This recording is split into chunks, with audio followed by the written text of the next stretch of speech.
സദാശിവസമാരംഭാം ശങ്കരാചാര്യമധ്യമാം അസ്മദാചാര്യപര്യന്താം വന്ദേ ഗുരുപരമ്പരാം. എല്ലാ സജ്ജനങ്ങൾക്കും എൻ്റെ പ്രണാമം. സ്വാമിയേ ശരണമയ്യപ്പ, സ്വാമിയേ ശരണമയ്യപ്പ, സ്വാമിയേ ശരണമയ്യപ്പ. നമ്മളിന്ന് വിചാരം ചെയ്യുന്നത് ഹരിവരാസന കീർത്തനം അഥവാ ഹരിഹരാത്മജ അഷ്ടകത്തിലെ ആദ്യ ശ്ലോകമാണ്. ബാക്കി ശ്ലോകങ്ങൾ വരും ദിവസങ്ങളിൽ വിചാരം ചെയ്യുന്നതാണ്. ആദ്യമായി നമുക്ക് ശാസ്ത്രഗായത്രി ചൊല്ലാം. ശ്രീഭൂതനാഥായ വിദ്മഹേ ഭവപുത്രായ ധീമഹി തന്നഃ ശാസ്ത്രാപി പ്രചോദയാത്. ശ്രീഭൂതനാഥായ വിദ്മഹേ ഭവപുത്രായ ധീമഹി തന്നഃ ശാസ്ത്രാപി പ്രചോദയാത്. ശ്രീഭൂതനാഥായ വിദ്മഹേ ഭവപുത്രായ ധീമഹി തന്നഃ ശാസ്ത്രാപി പ്രചോദയാത്. ഭൂതാധിപനായ ദേവനെ ഞങ്ങൾ അറിയട്ടെ, ശിവപുത്രനായ ദേവനെ ഞങ്ങൾ ധ്യാനിക്കുന്നു, അതിനായി ശാസ്താവ് പ്രചോദിപ്പിക്കട്ടെ എന്നാണ് ഈ ശാസ്ത്രഗായത്രി മന്ത്രത്തിൻ്റെ അർത്ഥം. ഹരിഹരാത്മജാഷ്ടകം എന്ന ഗീതകം സംസ്കൃതത്തിൽ അതിസമ്മതാവൃത്തത്തിൽ രചിച്ചിരിക്കുന്നു. 4 വരികൾ വീതമുള്ള 8 ശ്ലോകങ്ങൾ, അങ്ങനെ 32 വരികൾ, ഓരോ വരിയിലും 11 അക്ഷരങ്ങൾ, ആകെ 108 വാക്കുകൾ എന്നതാണ് ഹരിഹരാത്മജാഷ്ടകത്തിൻ്റെ ഘടന. നമ്മൾ സാധാരണ ഇത് അയ്യപ്പസ്വാമിയുടെ ഉറക്കുപാട്ടായിട്ടാണ് കരുതുന്നത്.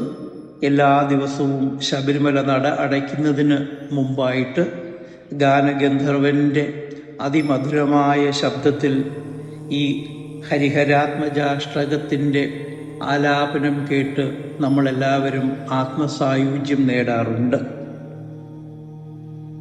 അപ്പം ഈ ഗീതകം അയ്യപ്പസ്വാമിയുടെ ഉറക്കുപാട്ട് എന്നതിൽ ഉപരിയായിട്ട് ഭക്തർക്കായി രചിച്ചിരിക്കുന്ന ഒരു ഉണർത്തുപാട്ട് എന്ന് കരുതുന്നതാകും കൂടുതൽ ശരിയെന്ന് തോന്നുന്നു.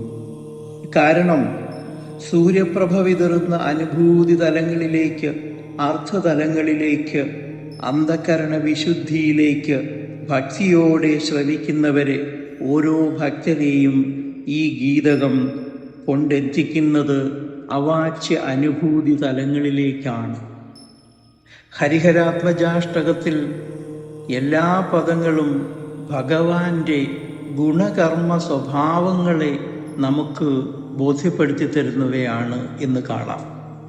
ഹരിവരാസനം, വിശ്വമോഹനം, ഹരിദധീശ്വരം, ആരാധ്യപാദുകം, അരിവിമർദ്ദനം, നിത്യനർത്തനം, ഹരിഹരാത്മജം ദേവമാശ്രയേ എന്നീ പദങ്ങളാണ് ഈ ശ്ലോകത്തിൽ നമുക്ക് മനസ്സിലാക്കുവാനായി ഉള്ളത്. ആദ്യത്തെ ശ്ലോകം അഥവാ അഷ്ടകം 1 ഹരിവരാസനം, വിശ്വമോഹനം, ഹരിദധീശ്വരം, ആരാധ്യപാദുകം, അരിവിമർദ്ദനം, നിത്യനർത്തനം, ഹരിഹരാത്മജം ദേവമാശ്രയേ. ഹരിവരാസനം, വിശ്വമോഹനം, ഹരിദധീശ്വരം, ആരാധ്യപാദുകം, അരിവിമർദ്ദനം, നിത്യനർത്തനം, ഹരിഹരാത്മജം ദേവമാശ്രയേ. ഇപ്പോൾ ഇതിൽ എല്ലാ പദങ്ങളും ഞാൻ നേരത്തെ പറഞ്ഞതുപോലെ ഭഗവാന്റെ ഗുണകർമ്മ സ്വഭാവങ്ങളെ ബോധ്യമാക്കി തരുന്നവയാണ്. അതേപോലെ നമ്മുടെ ഇതിലെ 4ാമത്തെ വരിയായ ഹരിഹരാത്മജം ദേവമാശ്രയേ എന്ന വരി തുടർന്ന് വരുന്ന എല്ലാ ശ്ലോകങ്ങളിലും 4ാമതായി ആവർത്തിക്കുന്നതായി കാണുവാൻ കഴിയും.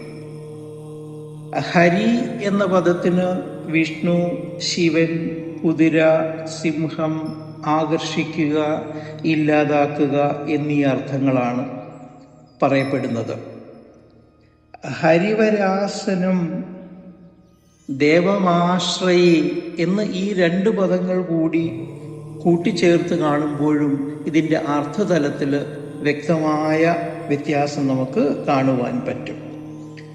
ഹരിവരാസനം എന്ന പദത്തിന് വിഷ്ണു ഭഗവാന്റെ, ശിവഭഗവാന്റെ വരങ്ങളാൽ ശ്രേഷ്ഠമായ സ്ഥാനം ഇരിപ്പിടമാക്കിയ ധർമ്മശാസ്താവിനെ, അയ്യപ്പസ്വാമിയെ, ദേവനെ എന്നൊക്കെ നമുക്ക് അർത്ഥമെടുക്കാൻ പറ്റും. അപ്പോൾ ഹരിവരാസനം, ദേവമാശ്രയെ എന്ന രണ്ട് പദങ്ങൾ കൂടെ ചേരുമ്പോൾ വിഷ്ണു ഭഗവാന്റെ അഥവാ ശിവഭഗവാന്റെ വരങ്ങളാൽ ശ്രേഷ്ഠമായ സ്ഥാനമിരിപ്പിടമാക്കിയ ധർമ്മശാസ്താവിനെ അഥവാ അയ്യപ്പസ്വാമിയെ ഞാൻ ശരണം പ്രാപിക്കുന്നു എന്ന് അർത്ഥമെടുക്കാം. ശ്രേഷ്ഠനായ ഹരിയെ ഇരിപ്പിടം അഥവാ വാഹനമാക്കിയവൻ എന്നും ഹരിവരാസനം എന്ന വാക്കിന് അർത്ഥം കൽപ്പിക്കാം. അയ്യപ്പൻ്റെ വാഹനം കുതിരയായതിനാൽ കുതിരപ്പുറത്തേറിയവൻ എന്നും അർത്ഥമെടുക്കാം. സിംഹാരൂഢൻ, സിംഹാസനത്തിലിരിക്കുന്നവൻ എന്നൊക്കെയും പറയാം. വിഷ്ണു ഭഗവാന്റെ അനുഗ്രഹങ്ങൾക്ക് നിലയം ആയതുമായ ഇരിപ്പിടം എന്നും നമുക്ക് അർത്ഥം കൽപ്പിക്കാം. അങ്ങനെ ഹരിവരാസനം, ദേവമാശ്രയെ എന്ന വാക്കിനെ നമ്മൾ ചേർത്ത് എടുക്കുമ്പോൾ വിഷ്ണു ഭഗവാന്റെ അഥവാ ശിവഭഗവാന്റെ വരങ്ങളാൽ ശ്രേഷ്ഠമായ സ്ഥാനം, അതായത് ശബരിമല ക്ഷേത്രം ഇരിപ്പിടമാക്കിയ ധർമ്മശാസ്താവിനെ, അയ്യപ്പസ്വാമിയെ, ദേവനെ ഞാൻ ശരണം പ്രാപിക്കുന്നു എന്ന് അർത്ഥം. ഹരിവരാസനം, വിശ്വമോഹനം. അപ്പോൾ ഈ ശ്ലോകത്തിലുള്ള പദങ്ങളുടെ ക്രമത്തിൽ ആദ്യത്തെ രണ്ട് പദങ്ങൾ ഹരിവരാസനം, വിശ്വമോഹനം എന്നതാണ്. നേരത്തെ ഞാൻ പറഞ്ഞത് ഹരിവരാസനം ആ ശ്ലോകത്തിലെ ആദ്യ പദവും ദേവമാശ്രയി എന്നത് അവസാനത്തെ പദവുമായിരുന്നു. ആ രണ്ട് പദങ്ങൾ കൂടെ ചേർത്ത് വരുമ്പോൾ ഉണ്ടാകുന്ന ആശയതലങ്ങളായിരുന്നു ഞാൻ പറഞ്ഞത്. ഇതേപോലെ തന്നെ ഈ ശ്ലോകത്തിലെ ഓരോ വാക്കും ഓരോ പദവും എടുത്തിട്ട് അവസാനത്തെ പദമായ ദേവമാശ്രയെ ചേർത്ത് വയ്ക്കുമ്പോഴും അതിന് വ്യക്തമായ അർത്ഥമുണ്ടാകുന്നതായി നമുക്ക് കരുതാം. ഇനി ഈ ശ്ലോകത്തിലെ ആദ്യ രണ്ട് പദങ്ങൾ ഹരിവരാസനം, വിശ്വമോഹനം, അതായത് ഈ ശ്ലോകത്തിലെ രണ്ടാമത്തെ പദം വിശ്വമോഹനം എന്നതാണ്. ഈ രണ്ട് പദങ്ങൾ കൂടെ ചേർത്തെടുക്കുമ്പോൾ ത്രൈലോക്യമോഹകനായ, മോഹിനീപുത്രനായ, അശ്വാരൂഢൻ അഥവാ സിംഹാരൂഢൻ, വീരാസനത്തിലുള്ള സ്വർണപ്രഭയുള്ള ശാസ്താവിൻ്റെ ഇരിപ്പ്, വിശ്വത്തെ മോഹിപ്പിക്കുന്നതായ ശാസ്താവിൻ്റെ ഇരിപ്പ് അല്ലെങ്കിൽ ഇരിപ്പിടം എന്നൊക്കെ ഈ രണ്ട് വാക്കുകൾ കൂടെ ചേർത്താൽ നമുക്ക് അർത്ഥമെടുക്കാൻ പറ്റും. ഹരിവരാസനം, വിശ്വമോഹനം. ഹരിവരാസനം, വിശ്വമോഹനം. ത്രൈലോക്യമോഹകനായ, മോഹിനീപുത്രനായ, അശ്വാരൂഢൻ അഥവാ സിംഹാരൂഢൻ എന്ന് നമുക്ക് വളരെ ചുരുക്കി അർത്ഥമെടുക്കുവാൻ പറ്റും. വിശ്വമോഹനം എന്നുള്ള പദത്തിന് ത്രൈലോക്യമോഹകനായ അഥവാ മോഹിനീപുത്രനായ എന്ന അർത്ഥമെടുക്കുകയും ഹരിവരാസനം എന്ന പദത്തിന് അശ്വാരൂഢനെന്നോ സിംഹാരൂഢനെന്നോ അർത്ഥമെടുക്കുകയും കൂടെ ചെയ്താൽ ഹരിവരാസനം വിശ്വമോഹനം എന്ന രണ്ടു പദങ്ങളൂടെ ചേരുമ്പോൾ ത്രൈലോക്യമോഹകനായ മോഹിനീപുത്രനായ അശ്വാരൂഢൻ അഥവാ സിംഹാരൂഢൻ എന്ന് നമുക്ക് അർത്ഥം കൽപ്പിക്കാം.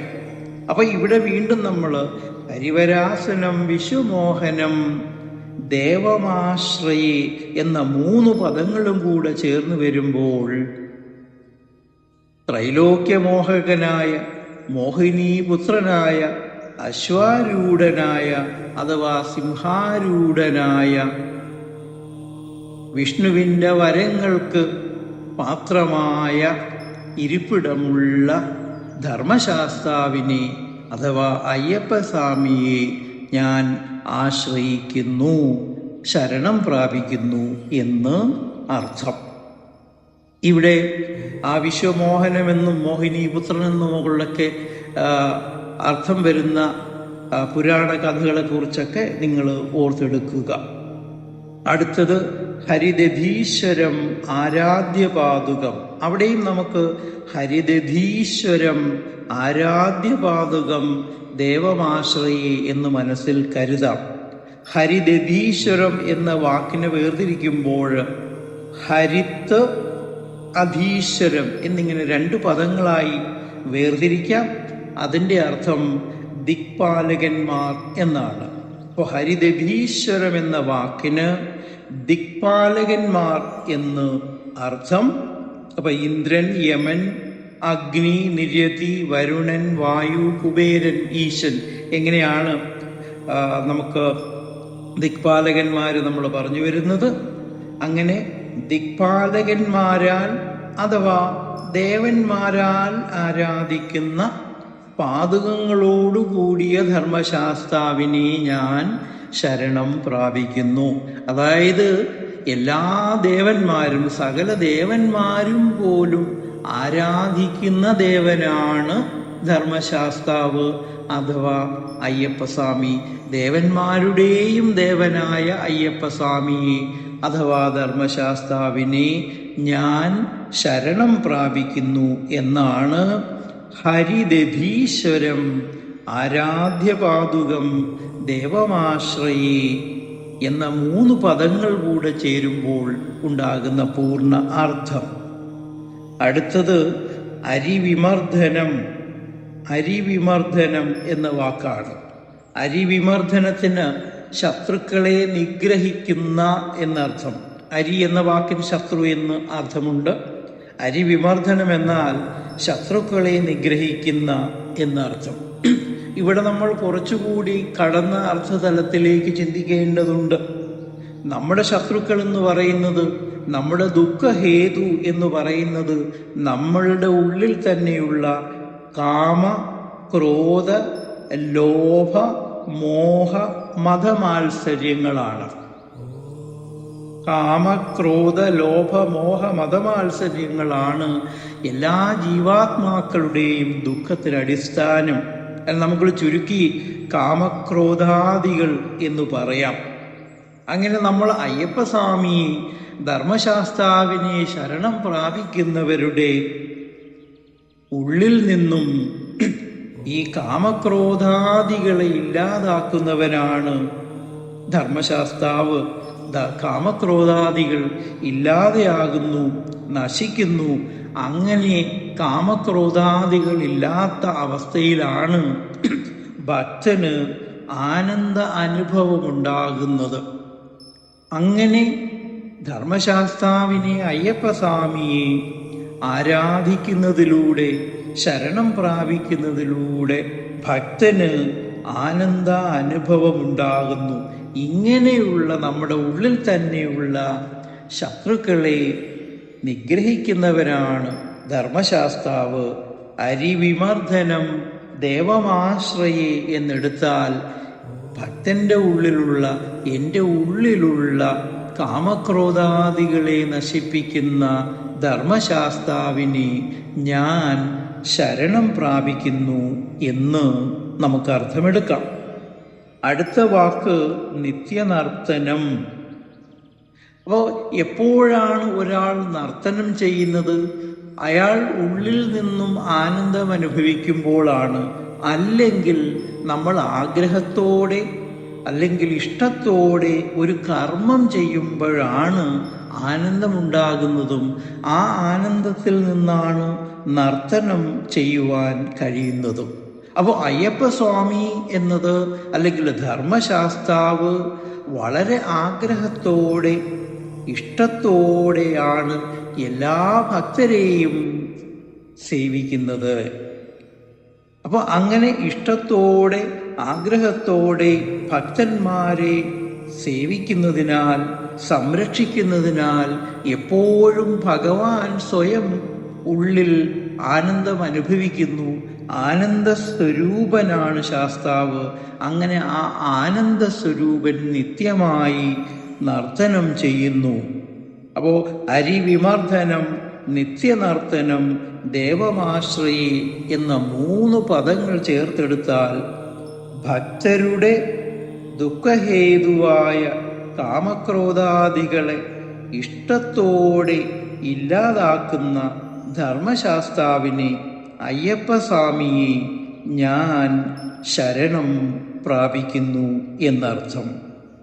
അരിവിമർദ്ദനം, നിത്യനർത്തനം, ദേവമാശ്രയെ, ഭക്തരുടെ ദുഃഖഹേതുവായ കാമക്രോധാദികളെ ഇഷ്ടത്തോടെ ഇല്ലാതാക്കുന്ന, നിത്യമായി ആനന്ദനർത്തനം ചെയ്യുന്ന ധർമ്മശാസ്താവിനെ അയ്യപ്പസ്വാമിയെ ദേവനെ ഞാൻ ശരണം പ്രാപിക്കുന്നു എന്നർത്ഥം.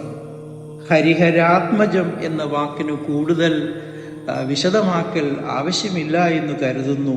എങ്കിലും വിഷ്ണു ഭഗവാന്റെയും ശിവഭഗവാന്റെയും ചൈതന്യം ഒന്നിച്ചു ചേർന്ന് മോഹിനിയിൽ അനുരക്തനായ ശിവഭഗവാനിലൂടെ ഉണ്ടായ പുത്രനാണ് ഹരിഹരൻ എന്ന് അറിയപ്പെടുന്ന ധർമ്മശാസ്താവ്. അങ്ങനെ വിഷ്ണു ഭഗവാന്റെയും ശിവഭഗവാന്റെയും ചൈതന്യം ഒത്തുചേർന്ന് അവതരിച്ച ധർമ്മശാസ്താവിനെ അയ്യപ്പസ്വാമിയെ ഞാൻ ശരണം പ്രാപിക്കുന്നു എന്ന് അർത്ഥം. ഹരിഹരാത്മജം ദേവമാശ്രയി, അവസാനത്തെ 2 പദങ്ങൾ വിഷ്ണു ഭഗവാന്റെയും ശിവഭഗവാന്റെയും ചൈതന്യം ഒന്നിച്ചു ചേർന്ന് അവതരിച്ച ധർമ്മശാസ്താവിനെ അഥവാ അയ്യപ്പസ്വാമിയെ ഞാൻ ശരണം പ്രാപിക്കുന്നു എന്ന് അർത്ഥം. അപ്പം ഇതിൽ ഞാൻ വളരെ ചുരുക്കമായ അർത്ഥമാണ് പറഞ്ഞത്. ഇതിലെ ചേർന്ന് വരുന്ന പുരാണ കഥകളോ മറ്റ് കഥാംശങ്ങളോ ഒന്നും തന്നെ ഞാൻ പറഞ്ഞിട്ടില്ല. അതെല്ലാം നിങ്ങൾ കൂടുതൽ പഠിക്കുക. അങ്ങനെ ചെമ്പുലിപ്പുറത്തേറി പൊൻചുരികത്തലപ്പുമായി ശത്രുനിഗ്രഹം നടത്തി ധർമ്മരക്ഷയ്ക്കു ശേഷം നിത്യനർത്തനവുമായി എത്തുന്ന അയ്യപ്പസ്വാമി നമ്മളെയെല്ലാം രക്ഷിക്കുമെന്ന വിശ്വാസമാണ് നമ്മൾ ഓരോ ഭക്തർക്കും ഉണ്ടാകുന്നത്. ആ വിശ്വാസമാണ് നമ്മെ മുന്നോട്ട് നയിക്കുന്നത്. ആ പ്രതീക്ഷയ്ക്ക് ഭക്തിവർദ്ധനവിന് സഹായകമായ രീതിയിലാണ് മഹായോഗിനിയായ സ്വർഗീയ കോന്നകത്ത് ജാനകിയമ്മ ഈ മഹാമന്ത്രം സൃഷ്ടിച്ചിരിക്കുന്നത്, ഹരിവരാസന കീർത്തനം സൃഷ്ടിച്ചിരിക്കുന്നത്. ഇത് നമ്മെ വീണ്ടും വീണ്ടും ഭക്തിയുടെ ഉന്നത തലങ്ങളിലേക്ക് ഉയർത്തട്ടെ, നമ്മൾക്കെല്ലാം തന്നെ ആത്മസായുജ്യം നൽകട്ടെ എന്ന് നമുക്ക് പ്രാർത്ഥിക്കാം.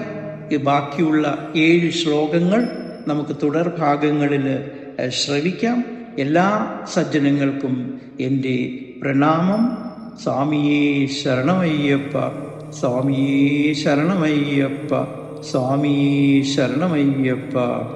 ലോകാ സമസ്ത സുഖിനോ ഭവന്തു. പ്രണാമം.